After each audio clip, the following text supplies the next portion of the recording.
Você tem medo da morte? O que você faria se soubesse que tem poucos dias de vida? Você continuaria vivendo da mesma maneira?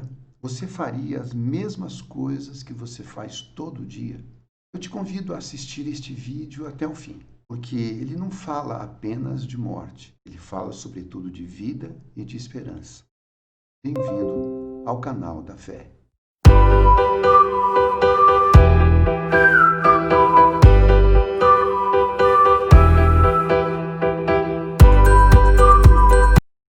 Bom, antes de começarmos, eu peço um favor para você. Primeiro que você se inscreva no nosso canal para que nós continuemos fazendo vídeos como esse que tem abençoado muitas e muitas pessoas. Em segundo lugar, eu gostaria de saber se você crê na vida após a morte ou acha que a morte é o fim de tudo.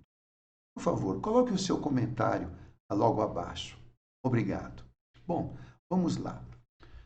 Desde os primórdios da civilização, a morte é considerada um aspecto que fascina, de um lado, e ao mesmo tempo aterroriza a humanidade.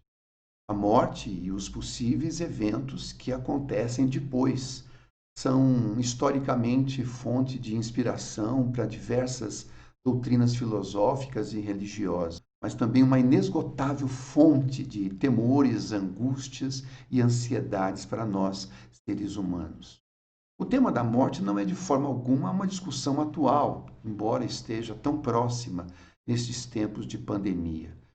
Foram muitos os filósofos, os historiadores, sociólogos, biólogos, antropólogos e psicólogos a discutir o assunto no decorrer da história. Esse assunto é algo tão importante que a morte é estudada como um fenômeno psíquico. Existem muitos profissionais e entidades empenhadas em estudá-la de uma forma científica e até psicológica. O foco do interesse seria como o homem lida com isso. Como é que o homem lida com seus medos, com as suas angústias, com as suas defesas, com as suas atitudes diante da morte? Você sabia que isso é tão antigo que arqueólogos e antropólogos, através de seus estudos, descobriram que, por exemplo, o homem de Neandertal já se preocupava com os seus mortos? O homem de Neandertal é uma espécie ancestral humana já extinta que surgiu há cerca de 400 mil anos atrás, lá na Europa e na Ásia. Já estão extintos também há quase 30 mil anos. Eles descobriram que esse homo primitivo já enterrava os seus mortos e, às vezes, ele os reunia em certos lugares apropriados como uma espécie de cemitério. É interessante este instinto primitivo de se enterrar seus mortos. Já na pré-história, que já é um tempo há cerca de 3.500 anos antes de Cristo, os mortos de algum desses povos antigos, eles eram cobertos por pedras, principalmente sobre o rosto e a cabeça. E ao lado deles eram depositados alimentos e as armas desse morto sobre a sua sepultura de pedras. E o esqueleto era pintado com uma substância vermelha, uma possibilidade de já ter uma noção de que ele poderia um dia voltar à vida. O que chama a atenção é que não existe relato de praticamente nenhum grupo arcaico que abandonasse os seus mortos ou que os enterre sem ritos, por exemplo. Existe uma lenda oriental que ilustra isso. Uma certa mulher, com o seu filho morto nos braços, ela procura um sábio e suplica que ele o faça reviver. O sábio então pede à mulher que ela consiga alguns grãos de mostarda para fazê-lo reviver. No entanto, a mulher teria que conseguir estes grãos em uma casa onde nunca houvesse ocorrido nenhum tipo de morte, que ninguém houvesse morrido. Obviamente, esta casa não foi encontrada e a mulher compreendeu que teria que contar sempre com a morte na sua realidade. Se nós olharmos, por exemplo, na mitologia hindu, na mitologia antiga, a morte ali é encarada como uma válvula de escape para o controle demográfico, né? Quando a Mãe Terra se vê sobrecarregada de pessoas vivas, ela então apela ao deus Brahma e este envia à Terra uma mulher de vermelho, né, segundo essa mitologia, para então levar as pessoas em grande quantidade desse mundo, aliviando assim os recursos naturais e a sobrecarga populacional da Mãe Terra. Já os egípcios, também antigos, né, segundo esse sistema de crença egípcio, a morte consistia em um processo onde a alma se desprendia do corpo. A gente já ouviu isso em outros vídeos. Com isso, eles acreditavam que a morte seria um estágio de mudança para uma outra existência. Como o corpo era a morada da alma, havia uma grande preocupação em conservar o corpo daqueles que morriam.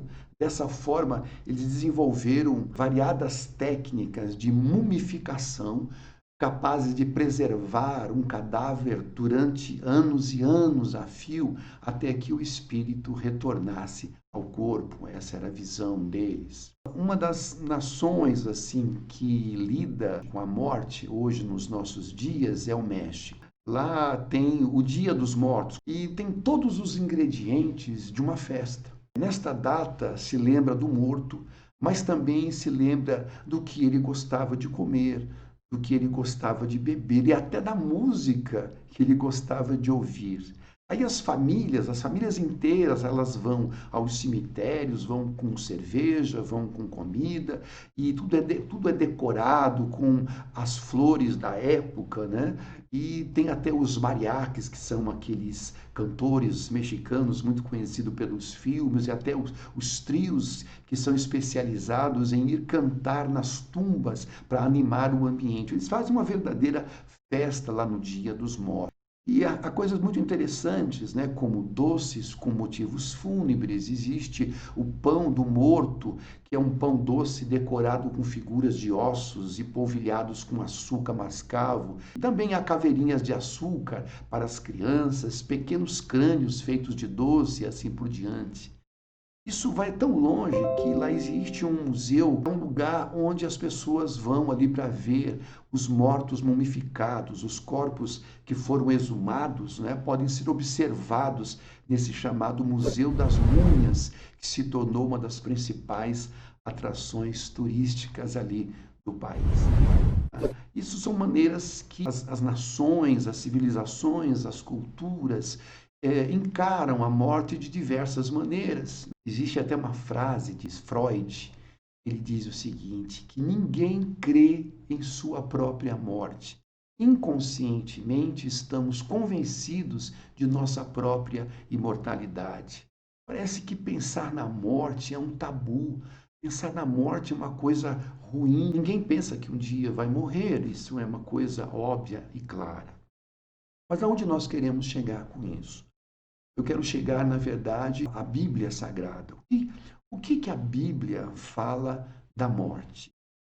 Bom, temos que começar do começo, né, para você entender melhor isso. Segundo o livro do Gênesis, Deus criou o ser humano à sua própria imagem e semelhança, pretendendo assim que o homem refletisse de alguma maneira os seus atributos, que imitasse o seu amor e a sua bondade, e que o homem governasse esse planeta com o mesmo cuidado que Deus o faria. Deus concedeu a Adão e a Eva a liberdade de decisão, ou seja, a capacidade de fazer suas escolhas. Eles eram livres para obedecer a Deus ou não, mas a continuação de sua existência dependeria da obediência a Deus. Depois de criar o homem e a mulher, a Bíblia diz que Deus os abençoou e disse: frutificai e multiplicai-vos, enchei a terra. Bom, resumindo, para quem conhece bem a história do Gênesis, pela desobediência dos pais da humanidade, o homem perdeu o direito à imortalidade. E a morte entrou no seu DNA e tornou o homem um ser mortal. A obra de Cristo, a obra da cruz, chamada de redenção. O que é redenção? Redenção, na verdade, é o resgate da imortalidade, através da ressurreição operada por Jesus Cristo. E é isso que nós vamos ver agora.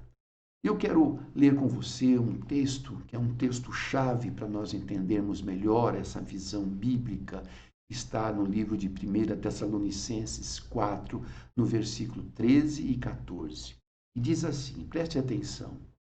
Irmãos, queremos que vocês saibam a verdade a respeito daqueles que já morreram, para que não fiquem tristes como aqueles que não têm esperança. Tá? Duas coisas chamam a nossa atenção. Primeiro, o esclarecimento a respeito daqueles que já morreram. Queria deixar isso bastante claro. Para quê? Para que eles não ficassem tristes, como aqueles que não têm esperança. Aqueles que não têm esperança é que acabam se entristecendo. Ele quer mostrar, na verdade, com essas palavras, que isso não é motivo de tristeza, mas que isso é motivo de esperança. No versículo 14, ele complementa e diz assim: nós cremos que Jesus morreu e ressuscitou. E assim cremos também que depois que Jesus vier, Deus o levará de volta. Junto com ele, levará os que morreram crendo nele. Essa é a grande esperança dos cristãos, daqueles que pelo menos acreditam que a Bíblia Sagrada é a palavra de Deus. Os cristãos, eles creem que Jesus morreu, mas ressuscitou. Essa é a verdade central da revelação cristã. Se nós retirarmos essa verdade, ou seja, que Jesus morreu e ressuscitou, não existe mais cristianismo. Como diz lá no livro de Eclesiastes, tudo é ilusão e correr atrás do vento. É por isso que, sobre o assunto da ressurreição dos mortos, é que Paulo de Tarso, que foi o maior apologeta bíblico de todos os tempos, escreveu o seguinte: se os mortos não são ressuscitados, Cristo também não foi ressuscitado. Veja que aqui ele usa um método filosófico chamado dialética e continua. E se Cristo não foi ressuscitado, a fé que vocês têm é uma ilusão e vocês continuam perdidos nos seus pecados. Se Cristo não ressuscitou, os que morreram crendo nele continuam perdidos. Se a nossa esperança em Cristo só vale para esta vida, nós somos as pessoas mais infelizes do mundo. Isso que o cristianismo não é apenas uma religião. Mas a verdade é que Cristo foi ressuscitado. E isso é a garantia de que os que estão mortos também serão ressuscitados. Isso significa que a morte para Jesus Cristo, para os seus apóstolos, para os seus discípulos, para a igreja, para o cristianismo, não é o fim. Todo aquele que morreu crendo nele, em Cristo, será um dia ressuscitado. Olha o que Jesus disse: pois a vontade do meu Pai é que todos os que veem o Filho e creem nele tenham a vida eterna. E no último dia eu o ressuscitarei. Olha só que palavra forte, dita por Jesus. Concluindo, meus queridos, deixe-me terminar essa mensagem com uma chave de ouro.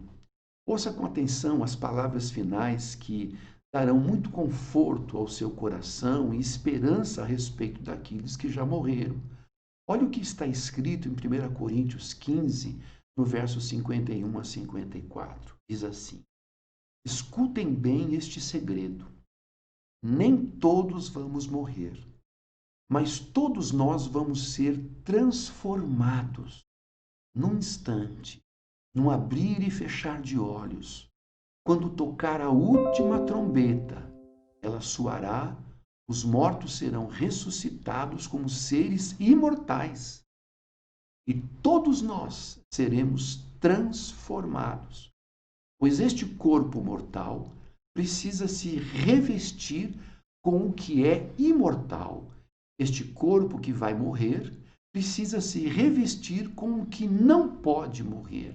então acontecerá o que as Escrituras Sagradas dizem: a morte está destruída e a vitória é completa. Isso é uma coisa tremenda, né? Ele fala da morte da morte. Sabia que a morte um dia vai morrer? Que a morte vai deixar de existir? E quando a morte morrer, nunca mais ninguém vai morrer? Isso é maravilhoso, é um tema muito interessante, mas é um tema para um próximo vídeo. E não esqueça, tá bom? De se inscrever em nosso canal. E se você gostou dessa mensagem, compartilhe com outras pessoas. Que Deus te abençoe e abençoe também a sua família. Amém.